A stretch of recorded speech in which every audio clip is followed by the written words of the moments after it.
Hello everyone, मैं आपका स्वागत करती हूँ सीयूईटी हिंदी हब में। आज के इस वीडियो में हम बात करने वाले हैं काल विभाजन और नामकरण का जो सेक्शन हमारा खत्म हुआ है उससे रिलेटेड एमसीक्यू से। यानी कि हम एमसीक्यू डिस्कस करने वाले हैं, साथ ही साथ देखेंगे जो क्वेश्चन और आंसर्स हैं उनको देखेंगे, और साथ ही साथ ये भी देखेंगे कि बाकी जो ऑप्शंस हैं वो क्या हैं और वो किससे रिलेटेड है। ठीक है, तो ऑलमोस्ट मान के चलिए कि 35 क्वेश्चंस हैं जो कि आपके काल विभाजन और नामकरण से हैं। इससे पहले किसी बच्चे ने मुझसे पूछा था कि मैम काल विभाजन और नामकरण का तात्पर्य क्या है या फिर ये क्या है।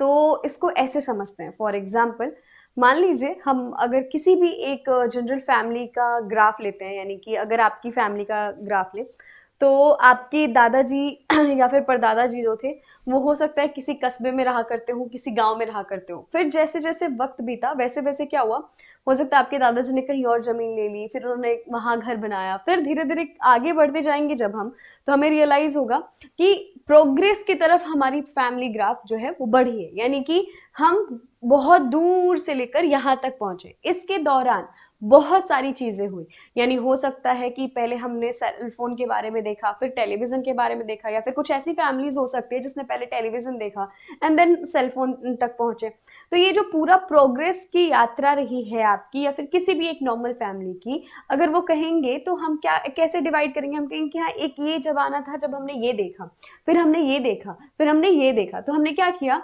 उन्होंने जितना अपना टाइम बिताया है, यानी कि जितना वक्त उनका रहा, उसमें उन्होंने जिस जिस परिस्थितियों को देखा उसको वो वर्गीकृत करते जाते हैं और कहते हैं कि हमारा ये समय था, हमारा एक ऐसा भी समय आया, वैसा भी समय आया। ठीक उसी तरीके से जब हम साहित्य पढ़ रहे होते हैं तो किसी भी सब्जेक्ट की अगर मैं बात करूं तो हम बात करते हैं कि ओरिजिन कहाँ से हुआ, यानी शुरुआत कहाँ से हुई, शुरुआत से लेकर अब तक के बीच में कैसी परिस्थिति रही। फॉर एग्जाम्पल एक जो कुंडली बनती है वो कैसे बनती है, आपके जन्म के साथ से लेकर के आपकी मृत्यु तक का पूरा प्रिडिक्शन होता है उस कुंडली में। लेकिन हम मृत्यु तक तो नहीं जाएंगे, बट बात अगर करेंगे तो हमारे जन्म के साथ साथ जो चीजें घटित होती है हम कहते हैं कि हाँ यार ऐसे ऐसे तो हुआ जो उसमें लिखा हुआ था। या फिर दूसरा एग्जाम्पल आप ये भी ले सकते हो कि कोई अगर अपनी जीवनी लिखता है तो उस आत्मकथा में वो क्या करता है, वो अपने बारे में सारी बातें बताता है जो उसने जिया है, जो उस पर बीता है, और उसे वो वर्गीकृत करता है कि ये मेरे जीवन का ना बहुत लोवेस्ट फेज था या फिर ये मेरे जीवन का ना जो हाईएस्ट था, यानी अप्स एंड डाउन्स को डिस्कस करता है। ठीक उसी तरीके से हम जब किसी भी साहित्य के बारे में बात कर रहे होते हैं या साहित्य के इतिहास के बारे में बात करें तो एक सीमांकन करते हैं, यानी कि एक सीमा निर्धारित करते हैं कि हम यहाँ से लेकर के यहाँ तक, कि हाँ ठीक है यहाँ से हम ओरिजिन मान रहे हैं। ठीक उसी तरीके से हिंदी का ओरिजिन जब हम बात करते हैं तो कहते हैं कि अपभ्रंश तक पहुंचने से पहले हमारे पास जो भाषाएं थी वो संस्कृत थी, पाली प्राकृत थी। फिर हमने एक यात्रा तय की जो अपभ्रंश तक पहुंचे, और अपभ्रंश से अवहट और अवहट से अपभ्रंश, और उसके बाद फिर हम हिंदी भाषा तक पहुंचे। हिंदी भाषा के साहित्य की शुरुआत होते होते तक और अब तक के बीच में हमारी पूरी जो यात्रा रही है वो कैसी रही है और कितने सालों की रही है, इसी को हम वर्गीकृत करते हैं, यानी इसी को हम वर्गों में विभाजित करते हैं, भागों में विभाजित करते हैं, उसका नामकरण करते हैं। तो हम क्या करते हैं, मान लीजिए आचार्य रामचंद्र शुक्ल कहते हैं कि हम 900 वर्षों के इतिहास को ले रहे हैं, यानी हमारे जो 900 वर्ष हैं उसके इतिहास को ले रहे हैं और फिर हम उनको भाग में विभाजित कर रहे हैं। और जब हम उनसे भाग में विभाजित कर रहे हैं तो हम देख रहे हैं कि अगर हमारा आदि युग है तो इस वक्त चारण कवियों की प्रधानता होगी या फिर ऐसे कवियों की प्रधानता होगी जिन्होंने अपने राजाओं का क्या क्या वर्णन किया है, युद्ध का वर्णन किया है, तो हमने उसे चारण काल कह दिया। ठीक, फिर एक बीच का समय आएगा जब हम उसे भक्ति काल कहेंगे, क्योंकि हर कवि जो है वो अपने कविता के माध्यम से, अपने श्लोक के माध्यम से, अपने दोहा के माध्यम से जनता को क्या कर रहा है, जागृत करने की कोशिश कर रहा है या फिर भक्ति भावना को प्रस्तुत करने की कोशिश कर रहा है। फॉर एग्जाम्पल अगर देखा जाए तो हिस्ट्री के परस्पेक्टिव से अगर आप देखोगे तो आपको रियलाइज होगा कि एक टाइम आया जब हम पे मुगलों का शासन हुआ, एक टाइम आया जब हम पे अंग्रेजों का शासन हुआ। तो शासन तो सबने किया, मतलब कि हमें अधीन तो सबने बनाया, मुगल हो या फिर अंग्रेज हो, लेकिन हर एक टाइम पीरियड को हमने बांटा है। ठीक उसी तरीके से हिंदी साहित्य पे भी उस परिस्थिति का प्रभाव पड़ा और उस हिसाब से हमारा साहित्य जिन जिन खंडों में विभाजित हो सकता था उसी आधार पे से विभाजित किया गया। तो इसलिए हमने 900 वर्ष लिए जिसको हमने 4 भागों में विभाजित किया, तो हमने उसे काल विभाजन कहा। और जैसी परिस्थिति रही, जैसी रचनाएं हुई, उसी आधार पे हमने नामकरण किया, इसलिए काल विभाजन और नामकरण आया। ठीक है, तो ये हो गया आपका काल विभाजन और नामकरण का तात्पर्य। ठीक है, अब हम शुरू करते अपने क्वेश्चन से कि हमारा एमसीक्यू क्या कहता है। चलिए, हमारा पहला सवाल क्या कहता है, तो अगर हम देखेंगे तो 84 वैष्णव की वार्ता किसकी रचना है? तो 84 वैष्णव की वार्ता गोस्वामी तुलसीदास, नंददास, नाभादास और गोस्वामी गोकुलनाथ। तो अगर हम बात करें तो मैंने बताया था कि 84 वैष्णव की वार्ता कौन सी रचना है बच्चे, तो 84 वैष्णव की वार्ता जो रचना है, यहाँ पे भी इतिहास ग्रंथ कहा गया कि इसे श्रेणी में रखा नहीं जा सकता क्योंकि यहाँ पे विस्तृत नहीं थी कालखंड के बारे में, लेकिन ये भी एक ऐसी रचना थी जिसमें क्या था, आपके जो कवि थे उनके बारे में बात की गई थी, उनके बारे में आपको कुछ चीजें देखने को पढ़ने को मिल जाती है। इसके रचनाकार कौन थे, तो इसके रचनाकार आपके गोस्वामी गोकुलनाथ थे। आई थिंक पहले दिन के क्वेश्चन आंसर जब मैं करा रही थी तब भी मैंने ये सवाल आपसे पूछे थे। नेक्स्ट क्वेश्चन, हिंदी साहित्य के इतिहास लेखन का कालक्रम अनुसार सही क्रम क्या है? अब सबसे पहली बात तो एक ये देखिएगा कि एक रिकॉर्डेड फॉर्म में है, तो मैं हमेशा एक चीज चाहूंगी कि आप फॉलो करो, वो ये कि हर क्वेश्चन को एटलीस्ट हम 30 सेकेंड्स तक तो देखेंगे और समझेंगे कि ये क्वेश्चन का आंसर क्या हो जाएगा। तो जब भी क्वेश्चन आए, अगर आपको लगता है कि आपको आंसर पता है तो आप क्या करोगे, आप पॉज करोगे और उसके बाद अपना आंसर मेंशन करोगे, कहीं भी लिख लो या दिमाग में कि हाँ इसका आंसर ये होना चाहिए। फिर जब हम डिस्कस करेंगे तो ऑब्वियसली आपको आंसर पता चल जाएगा। या फिर अगर आप क्वेश्चंस लिखना चाहते हो तो लिखने की कोई जरूरत नहीं पड़ेगी, पीडीएफ ऑब्वियसली मैं अपलोड कर दूंगी। ठीक है, तो आप ऐसे भी कर सकते हो। अब हम अगर बात करेंगे तो इतिहास के लेखकों का कालक्रम अनुसार क्या किया गया है, वर्ण बताने को कहा जा रहा है। ठीक है, अब नाम क्या है बेटा, हजारी प्रसाद द्विवेदी, मिश्र बंधु, रामचंद्र शुक्ल और राम कुमार वर्मा। इन चारों लोगों की अगर रचनाओं की बात की जाए, ग्रंथों की बात की जाए, तो सबसे पहले अगर मैं बात करूं तो इन्होंने क्या लिखा है, आलोचनात्मक। आलोचनात्मक इतिहास इन्हीं का है। ठीक है, हिंदी साहित्य का आलोचनात्मक इतिहास। ठीक है, हिंदी साहित्य आगे नहीं लिखा है, मैंने बस बोला। अब आते हैं दूसरा, हजारी प्रसाद द्विवेदी।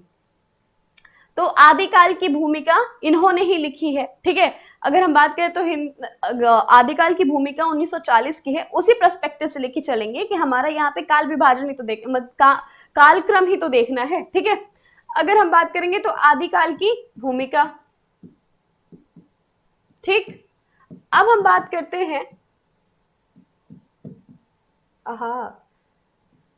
मेरा जो बोर्ड है वो मुझे सपोर्ट नहीं कर रहा, क्यों नहीं कर रहा ये मुझे नहीं पता, बट हाँ थोड़ा सा टेक्निकली वो आ रहा है, मतलब लैग हो रहा है। ठीक है, चलिए आगे हम बात करते हैं। हमारे पास कौन आ जाएगा, तो हजारी प्रसाद द्विवेदी हो गए। अब आचार्य रामचंद्र शुक्ल, इन्होंने क्या लिखा है, हिंदी साहित्य का इतिहास। ठीक है, अब आपके कौन है भैया, तो मिश्र बंधु, इन्होंने क्या लिखा है, मिश्र बंधु विनोद। इसी के साथ आप जोड़ दीजिए मिश्र बंधु विनोद। ठीक है, अब यहाँ पे अगर हम बात करेंगे तो मैंने चारों इतिहास ग्रंथों के बारे में बात कर ली। हालांकि हजारी प्रसाद द्विवेदी ने इतिहास ग्रंथ नहीं लिखा है, लेकिन कालक्रम के अनुसार की बात हो रही है। ठीक है, तो हमने बात की थी, तो मैंने आपको बताया था कि सबसे पहले गारसा दत्तासी को याद रखिएगा क्योंकि उन्होंने लिखा। उसके बाद अगर हम बात करेंगे तो मैंने कहा था कि याद रखिएगा कि आपके 1883 में, 78 में नहीं 83 में शिव सिंह सरोज लिखा गया। फिर मैंने आपको कहा था जॉर्ज ग्रियर्सन याद कीजिएगा, 88 के हैं। उसके बाद मिश्र बंधु आते हैं, कब आते हैं, तो 1913 में आते हैं। इनका जब हम बात करेंगे तो ये 1913 की रचना है इनकी। आचार्य रामचंद्र शुक्ल की अगर हमने बात की तो ये बच्चे कब लिखते हैं, तो ये लिखते हैं आपके 1929 की रचना है इनकी। ठीक है, ईस्वी की बात हो रही है सारी रचनाओं की। राम कुमार वर्मा कब लिखते हैं बच्चे, तो 1938 में लिखते हैं।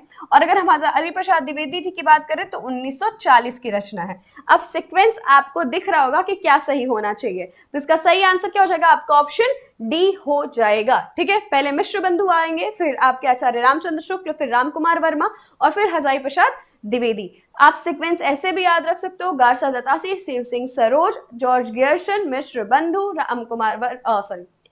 आचार्य रामचंद्र शुक्ल, राम कुमार वर्मा, फिर आपके हजारी प्रसाद द्विवेदी। और अगर हम बात करें तो आप गणपति चंद्र गुप्त जी को भी रख सकते हो, इसके बाद आते हैं। ठीक है, 68 में। ठीक, चलिए इसका सही आंसर क्या हो जाएगा आपका? ऑप्शन डी हो जाएगा, डी इसका सही आंसर हो जाएगा। अब बढ़ते हैं अगले सवाल पे। हमारा अगला सवाल क्या कहता है? मिश्र बंधुओं में कौन नहीं है? मैंने हालांकि बताया है, और उस क्वेश्चन में आपके पास कृष्ण बिहारी की जगह पे कौन थे? तो राम बिहारी थे। ठीक है, इसका सही आंसर क्या हो जाएगा आपका? ऑप्शन बी, कृष्ण बिहारी जो है वो मिश्र बंधुओं में नहीं है, बाकी सुखदेव बिहारी, श्याम बिहारी और गणेश बिहारी हैं। गारसा दत्तासी ने हिंदुस्तानी साहित्य का इतिहास किस भाषा में लिखा है? फ्रांसीसी, जर्मनी, अंग्रेजी और हिंदी। गारसा दत्तासी ने 1839 में, ठीक है, कौन सा इतिहास ग्रंथ लिखा है बच्चे? तो इस्तवार दलाल इतरिंतु इंदुए हिंदुस्तानी। किस भाषा में? फ्रांसीसी भाषा में। ठीक है, चलिए आगे बढ़ते हैं। अब आपको निम्नलिखित साहित्य इतिहास ग्रंथों का कालक्रम अनुसार सही क्रम बताना है। अब आपको क्या दिया गया है? इतिहास ग्रंथ दिया गया है, अब उनको कालक्रम में व्यवस्थित करना है। अगर आपने पिछला वाला जो सवाल था हमारा वो ध्यान से देखा होगा और दिमाग में वो होगा, तो आपको इसका आंसर देने में ज्यादा वक्त नहीं लगा। आलोचनात्मक इतिहास किसका बेटा? तो राम कुमार वर्मा। किसका? राम कुमार वर्मा। हिंदी साहित्य की भूमिका, अच्छा हाँ मैंने आदिकाल की भूमिका लिख दी, सॉरी। हिंदी साहित्य की भूमिका किसने लिखी है? हजारी प्रसाद जी ने। ठीक है, यहाँ पे आचार्य लगा लीजिएगा। ओके, चलिए हिंदी साहित्य का इतिहास किसने लिखा है? तो आचार्य रामचंद्र शुक्ल ने। ठीक है, अब आ जाते हैं मिश्र बंधु विनोद। सेम क्वेश्चन है, इस बार क्या दिया गया है आपको? रचनाएं दे दी गई है, और पिछले क्वेश्चन में आपको क्या दे दिया गया है? रचनाकार दे दिए गए। क्वेश्चन जो है ये समझिएगा कि हो सकता है कि पेपर में आदिकाल की भूमिका की जगह पे यहाँ पे आपका क्या हो जाएगा? हिंदी साहित्य की भूमिका। ठीक है, थोड़ा सा मैं यूज टू होने की कोशिश कर रही हूँ, क्योंकि अगर थोड़ी भी इधर उधर हो जाएंगी तो सारा डिस्टर्ब हो जाता है, इसलिए। चले, तो अगर हम बात करेंगे तो अब यहाँ पे सबसे पहले कौन आना चाहिए? मिश्र बंधु विनोद, फिर हिंदी साहित्य का इतिहास, फिर हिंदी साहित्य का आलोचनात्मक इतिहास, और फिर हिंदी साहित्य की भूमिका। इसका भी सही आंसर क्या हो जाएगा आपका? ऑप्शन डी हो जाएगा। नेक्स्ट क्वेश्चन की हम बात करते हैं। अब क्या करना है आपको? मैच द फॉलोइंग के फॉर्मेट में आपको मैच करना और बताना इसका सही आंसर क्या होगा। हिंदी साहित्य की भूमिका, हिंदी साहित्य का आलोचनात्मक इतिहास, उत्तरी भारत की संत परंपरा और हिंदी साहित्य का दूसरा इतिहास। इसमें से ये दो आपने नहीं सुना होगा, हो सकता है, लेकिन ये दोनों आपने सुना होगा। जब भी आपको मैच द फॉलोइंग वाले क्वेश्चंस आएंगे, हमेशा याद रखना कि उसमें दो ऐसे होंगे जो आपको पता होगा कि इसका आंसर क्या होना चाहिए।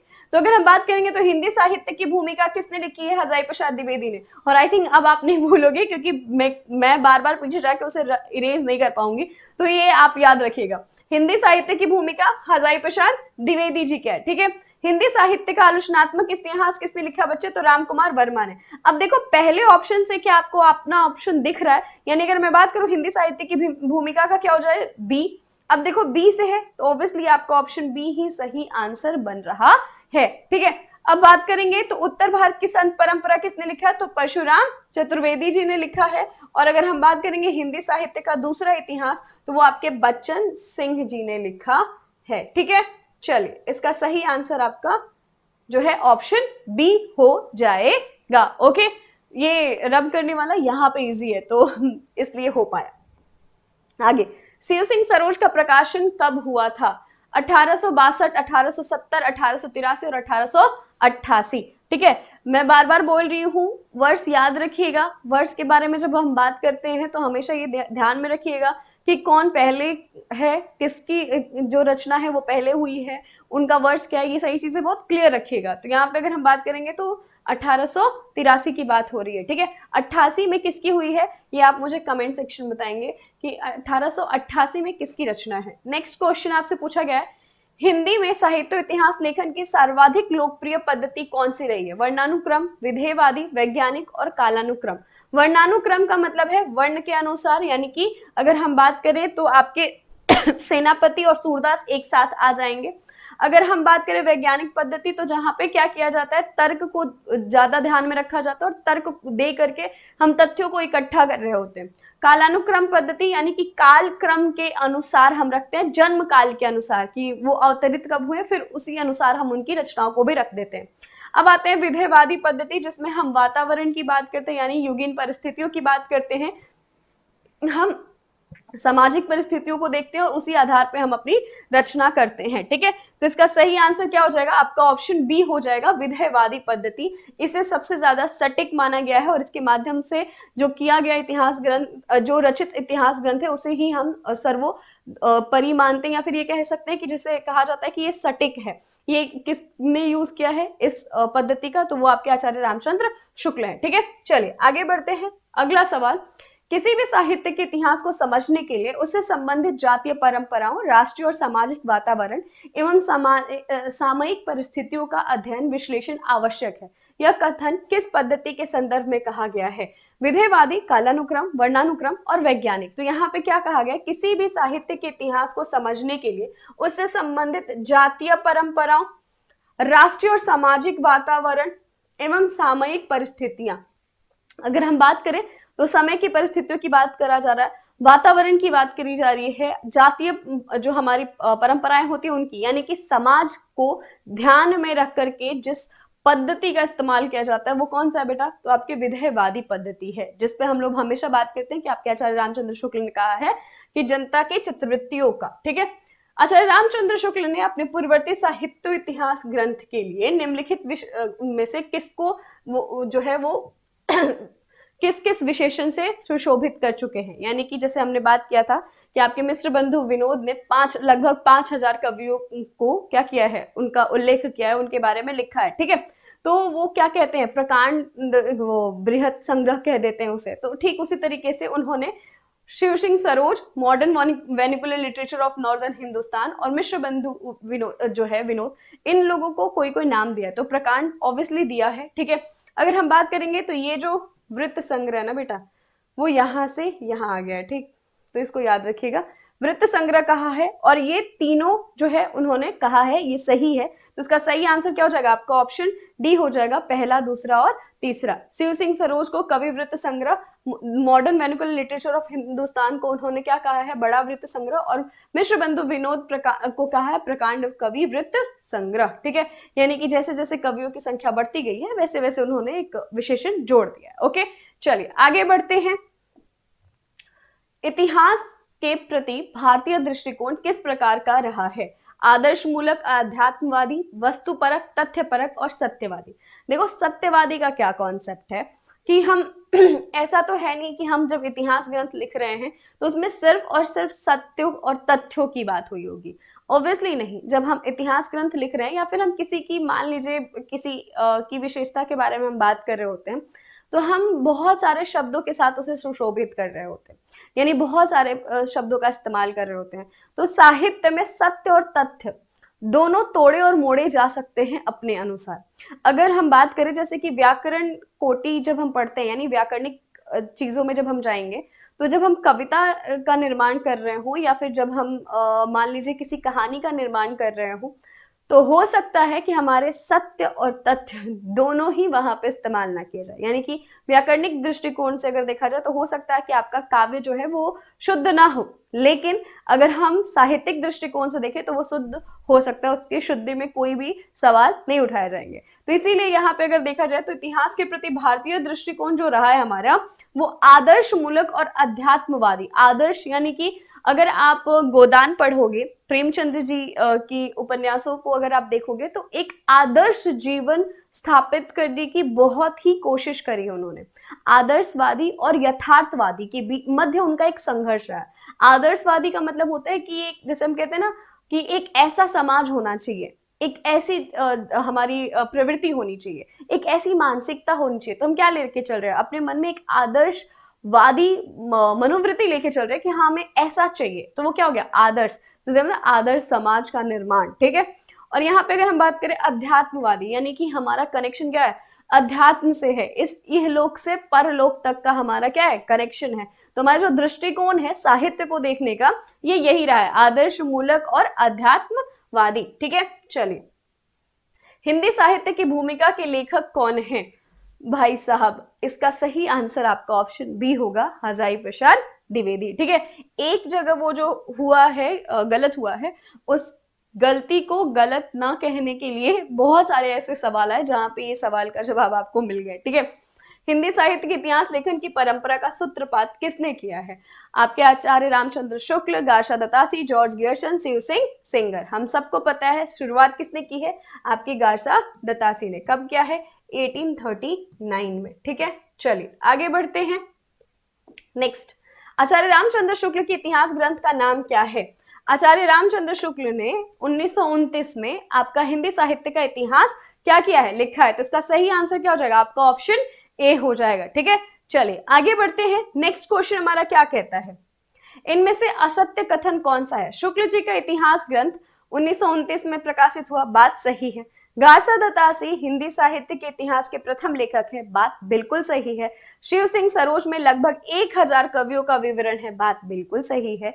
हिंदी साहित्य का आदिकाल डॉक्टर नगेंद्र की रचना है, ये आपका गलत है। हिंदी साहित्य का आदिकाल जो है वो आपके हजाई प्रसाद द्विवेदी जी की रचना है, ठीक है। ये जो नाम है ये आपके हजाई प्रसाद द्विवेदी जी ने लिखा है, तो इसीलिए इसका सही आंसर ये है कि ये स्टेटमेंट आपका गलत है, ये जो बोली गई बात वो गलत है, ठीक है। चलिए आगे बढ़ते हैं। अगला सवाल, हिंदी साहित्य के सर्वप्रथम इतिहास ग्रंथ का रचनाकाल क्या है? यानी जो पहला इतिहास ग्रंथ लिखा गया वो क्या है, वो अभी मैंने बताया है। ये आप मुझे कमेंट सेक्शन में बताएंगे कि इसका सही आंसर क्या होना चाहिए, ठीक है। चलिए आगे बढ़ते हैं। अगला सवाल, हिंदी साहित्य का इतिहास सर्वप्रथम किस भाषा में लिखा गया है? ये भी आपके लिए क्या है बच्चे, होमवर्क है, यानी कि ये सवाल भी आप करोगे क्योंकि आपको एक तो सेम सेशन में ही ये क्वेश्चन रिपीट हो गया, दूसरा ये कि आप अगर करोगे तो मुझे पता चलेगा कि हाँ आपको पता है, या फिर ये भी कि हाँ आपने सेशन देखा है, आपको अब इस पूरे सेशन से कोई भी दिक्कत नहीं होने वाली है। इतिहास ग्रंथ का नाम बताइए जिसमें लगभग 5000 कवियों का विवरण है, जिसकी वजह से आचार्य रामचंद्र शुक्ल ने प्रकांड कवि वृत्त संग्रह नाम दिया है। और वो किस इतिहास ग्रंथ को दिया है? तो मिश्र बंधु विनोद को दिया है, ठीक है। चलिए आगे बढ़ते हैं। शुक्ल जी ने आदिकाल का क्या नामकरण किया था? आरंभिक काल, चारण काल, वीर गाथा काल और प्रारंभिक काल। तो अगर हम बात करेंगे तो वीर गाथा काल उन्होंने नाम दिया था। वहीं पे अगर देखा जाए आरंभिक काल के नाम से तो गणपति चंद्रगुप्त जी ने दिया था। चारण काल किसने किया था? तो राम कुमार वर्मा ने। और प्रारंभिक काल से कहीं कहीं पे यही प्रारंभिक और यही आरंभिक आपको मिश्र बंधु में भी मिल जाता है, ठीक है, किसी किसी बुक में, ठीक है, मिश्र बंधु विनोद, ठीक। यहां पे ये चारण काल किसने कहा है? तो राम कुमार वर्मा जी ने, ठीक है। चलिए आगे बढ़ते हैं। अगला सवाल हमारा क्या कहता है, तो नेक्स्ट है, किस इतिहास लेखक ने हिंदी साहित्य का प्रारंभ 1050 विक्रम संवत से स्वीकार किया है? तो किसने किया है? विक्रम संवत की बात हो रही है, किया है आपके आचार्य रामचंद्र शुक्ल ने। वहीं पे अगर देखा जाए तो इन्होंने राम कुमार वर्मा ने जो किया है वो 750 विक्रम संवत से किया है, ठीक है। वहीं पे अगर डॉक्टर नगेंद्र की बात करें तो उन्होंने जो काल विभाजन किया है वो अपने तरीके से किया है। उन्होंने शताब्दी लेकर किया है, यानी 7वीं शताब्दी या 9वीं शताब्दी, या फिर अगर हम बात करें तो 14वीं शताब्दी, 12वीं शताब्दी, वो शताब्दी की बात कर रहे हैं, विक्रम संवत और ईस्वी की बात नहीं की है उन्होंने। वहीं पे अगर विश्व बंधु की बात की जाए तो इन्होंने भी विक्रम संवत में बात की है, ठीक है। चलिए आगे बढ़ते हैं। शुक्ल जी ने आधुनिक काल का नाम क्या रखा है? वर्तमान काल, आधुनिक काल, गद्य काल और कोई भी नहीं। उन्होंने आधुनिक काल को क्या कहा है बच्चे? तो शुक्ल जी ने आधुनिक काल को गद्य काल नाम दिया। क्या दिया है? गद्य काल दिया। बाद में इसे परिवर्तित कर दिया गया था, लेकिन शुरुआत में इसका क्या नाम रखा गया था? गद्य काल। आगे देखेंगे अगला सवाल, शुक्ल जी ने कालों का नामकरण किस आधार पे किया है? परंपरा के आधार पे, प्रवृत्ति की प्रधानता के आधार पे, प्रमुख ग्रंथ के आधार पे और कोई भी नहीं।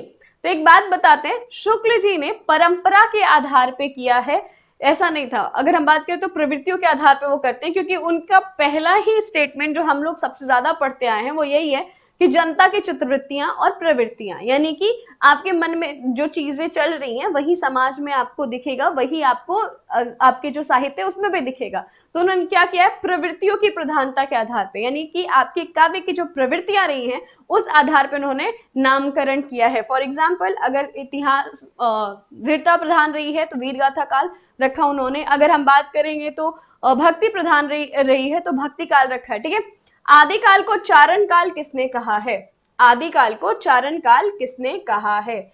आपके लिए ये होमवर्क है। क्यों? क्योंकि मैं अभी पीछे ही इसका आंसर बता के आई हूं। ठीक है, चलिए कुछ थोड़े से सिली मिस्टेक्स जो हैं वो अवॉइड करना, और इसके लिए मैं ये नहीं कहूंगी कि कोई और रिस्पॉन्सिबल है, इसके लिए मैं ही रिस्पॉन्सिबल हूँ, क्योंकि सब कुछ कर रही हूँ तो उसमें कुछ चीजें ना इधर उधर हो जा रही है, तो थोड़ा सा अवॉइड करिएगा।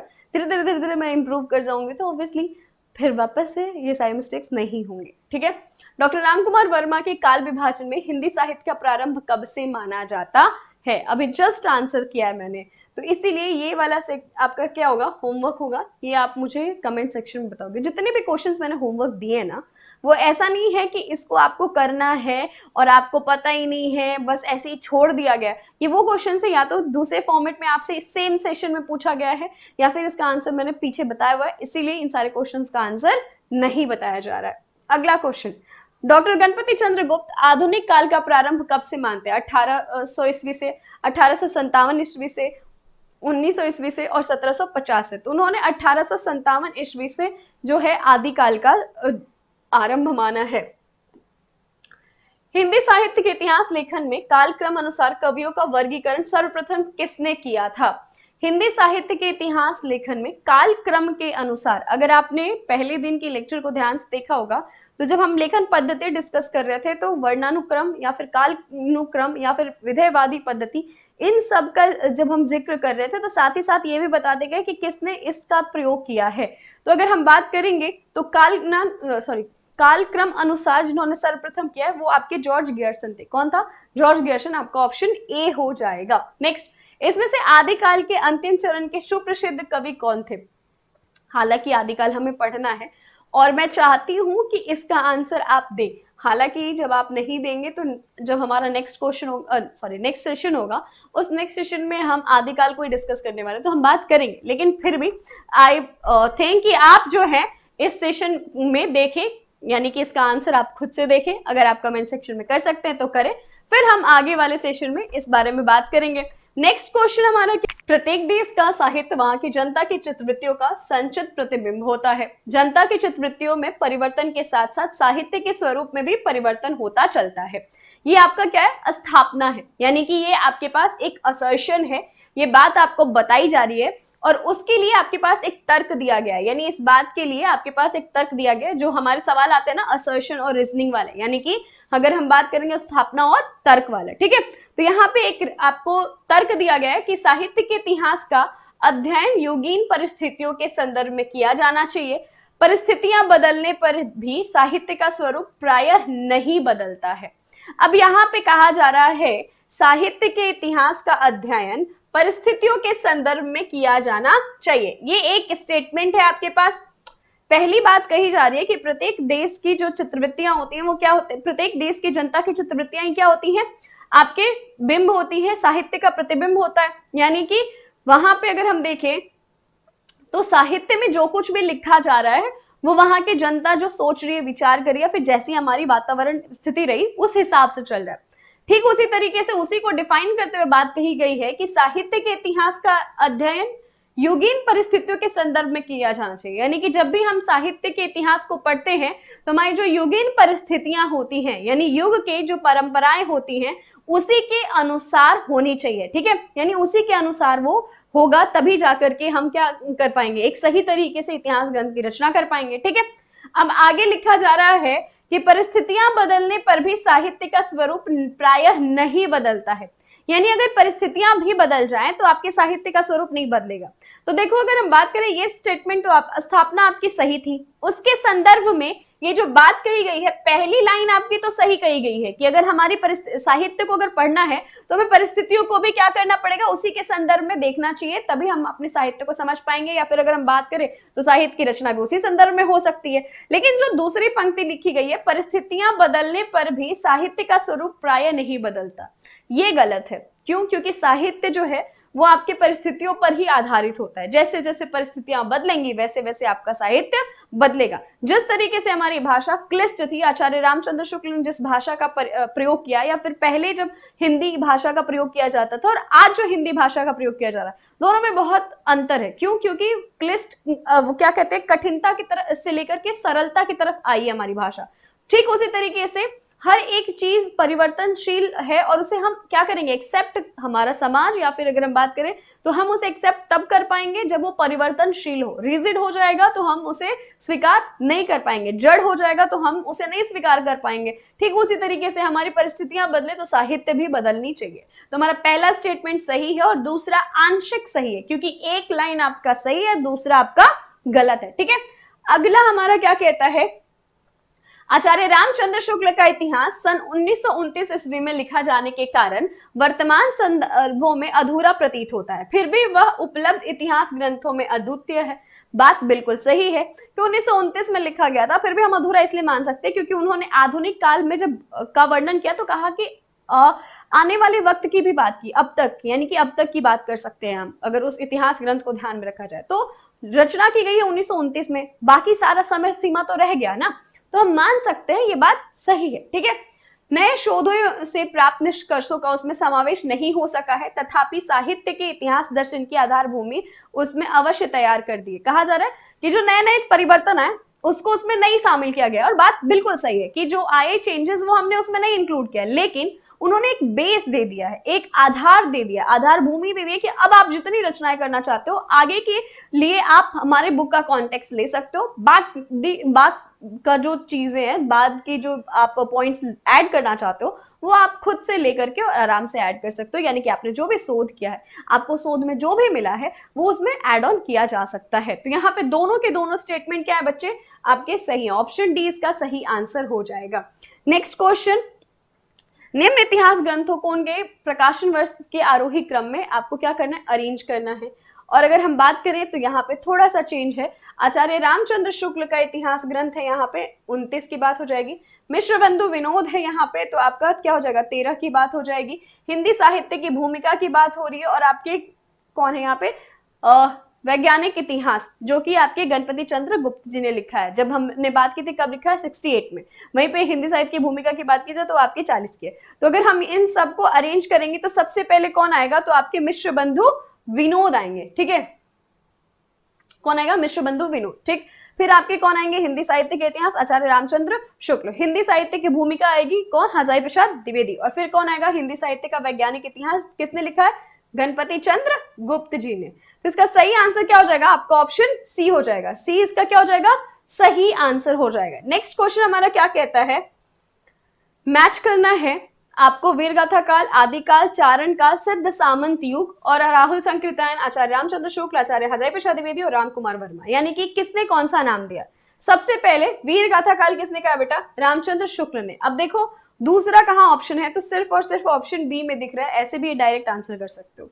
आदिकाल किसने दिया है, तो हजारी प्रसाद द्विवेदी ने दिया है। चारण काल किसने कहा है, तो राम कुमार वर्मा ने कहा है। सिद्ध सामंत युग किसने कहा है, तो राहुल संकीर्तन ने कहा है। चलो एक सवाल यहीं पे कर लेते हैं कि ये आपको 4 नाम दिए जा रहे हैं, ठीक है, एक और ऐड कर लो। ठीक है, आपका संधि काल। अब मुझे बताइए कि निम्नलिखित में से, यानी कि इन चारों में से कौन सा एक नाम आपके आदिकाल का नहीं है, यानी कि आदिकाल का नाम कौन सा नहीं है। ऑब्वियसली यहाँ पे आपको समझ में आ जाएगा क्योंकि मैंने ऑप्शन ही वहीं पे ऐड कर लिया है।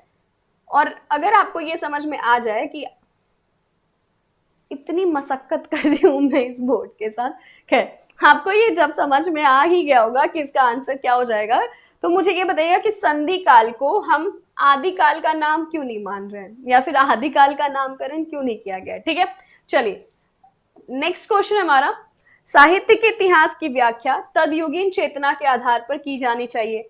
साहित्य के इतिहास को समझने के लिए उससे संबंधित जातीय परंपराओं, तदयुगीन वातावरण एवं परिस्थितियों का वर्णन विश्लेषण अपेक्षित होता है। वही बातें जो हम आगे पढ़ रहे थे कि हमारे साहित्य का इतिहास की व्याख्या किससे होनी चाहिए, तो तदयुगीन चेतना के आधार पर होनी चाहिए। ठीक है, साहित्य के इतिहास को समझने के लिए उससे संबंधित जातीय परंपराओं, तदयुगीन वातावरण और परिस्थितियों का वर्णन और विश्लेषण किया जाना चाहिए। ओके, अब मिश्र बंधु विनोद में रचनाकारों का विस्तृत जीवन परिचय देते हुए युगीन परिस्थितियों के सापेक्ष कवियों की काव्य प्रवृत्तियों का विश्लेषण किया गया। देखो, पहला स्टेटमेंट जो है आपके आचार्य रामचंद्र शुक्ल के विचारधारा के पास है, यानी कि जिस विचारधारा को वो मानते हैं, जिस पद्धति के अनुसार उन्होंने इतिहास ग्रंथ लिखा है, उसी पद्धति का पालन करते हुए ये आपका क्या है, स्थापना है। लेकिन जो तर्क दिया गया है वो दिया गया मिश्र बंधु के बारे में। मिश्र बंधु विनोद में कहा जा रहा है कि तदयुगीन परिस्थितियों को ध्यान में रख करके रचना की गई है, जो कि आपका क्या है, तथ्य सत्य नहीं है। ठीक है, तो हमारा पहला स्टेटमेंट सही है और दूसरा हमारा गलत है। इसका सही आंसर क्या हो जाएगा, आपका ऑप्शन ए हो जाएगा। ठीक है, अगला सवाल है आपके पास, निम्नलिखित सूचियों को सुमेलित कर सही कूट का चयन कीजिए, आदिकाल, भक्तिकाल, रीतिकाल और आधुनिक काल। अब यहाँ पे आपको मैच करके बताना है कि कौन सा युग कब शुरू होता है और किस अनुसार से शुरू होगा। तो सिंपल सा है यार, ये वाला टाइमलाइन आप कहाँ लेके जाओगे, आदिकाल की तरफ। देखो, इसका ना ऑप्शन ऐड करना हम भूल गए हैं, यानी कि हमने किया नहीं है, तो इसको हम ऐसे ले लेंगे कि ए का क्या हो जाएगा, तो ए का अगर देखा जाए तो हमने 1000 ईस्वी से लेकर के, ठीक है, बी का क्या हो जाएगा, भक्ति काल, तो 1350 से लेकर के 1650 यानी तीसरा। सी का क्या हो जाएगा, तो आपका चौथा, और डी का क्या हो जाएगा, तो आपका पहला। ठीक है, चलो ये सीक्वेंस होगा। कोई और सेम पैटर्न में आंसर करना चाहता है, सीक्वेंस लिख करके बताना चाहता है, कमेंट सेक्शन में बता सकता है। ठीक है, इसी के साथ अगर हम बात करें तो हमारा जो आज का ये सेशन है ये समाप्त होता है। ऑलमोस्ट मान के चलिए कि हमने 30-35 क्वेश्चंस डिस्कस किए, जिसमें हमने देखे कि कौन सा आपका कहाँ से कनेक्टेड है या फिर कौन कौन से क्वेश्चंस बन सकते हैं, कैसे क्वेश्चंस की अगर देखा जाए तो पॉसिबिलिटीज आपके लिए हैं। ठीक है, चलिए, तो इसी के साथ हम आज का ये वीडियो समाप्त करेंगे। अब हम आपसे मिलेंगे नेक्स्ट वीडियो में, जहां हम डिस्कस करेंगे आदिकाल को समझेंगे, उनके अंतर्गत जितनी भी रचनाएं आती हैं, जितने भी आपके साहित्य रहे हैं, उनको हम समझेंगे, पढ़ेंगे और अपने साहित्य के पहले कवि, पहली रचनाओं को भी जानेंगे। ठीक है, इसी के साथ आज का सेशन हम समाप्त करते हैं। आपको सेशन अच्छा लगा हो तो लाइक करें, सब्सक्राइब करें एंड शेयर करें एंड कमेंट करें। ठीक है, तो अब मिलेंगे नेक्स्ट सेशन में, तब तक आप स्वस्थ रहो, मस्त रहो और अपना ध्यान रखो। Thank you.